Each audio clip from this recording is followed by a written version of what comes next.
ఎవరి జీవితం వాళ్ళదే, కానీ ఒకరి కోసం ఒకరు కానే కాదు. ఇది ఎప్పుడు గుర్తుపెట్టుకోండి.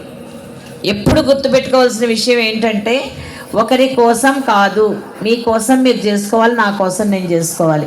నా జీవితంలో నేను అనుకునేటటువంటి విషయం ఏంటంటే, భగవంతుడు ఉన్నాడు అనేటటువంటి స్ఫురణ.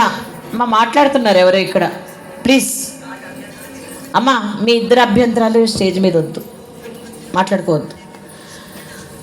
ఉద్దేశం ఏమిటంటే, జన్మ వచ్చింది, ఆ జన్మని మనం తీర్చుకునేటటువంటి రుణ విధానాలు ఏ విధంగా ఉన్నాయి. ఋషి రుణం ఏ విధంగా తీసుకుంటాం, తల్లిదండ్రుల రుణం ఏ విధంగా తీర్చుకుంటాము, మనకి సంఘాన్ని ఇచ్చినందుకు భగవంతుడు ఈ సంఘానికి ఏ విధంగా రుణం తీర్చుకుంటాం, సంఘంలో ఉన్నటువంటి వైవిధ్యాలన్నీ కలిపి ఇంకొంచెం పెద్ద చేయడం అనేది రాక్షస ప్రవృత్తి.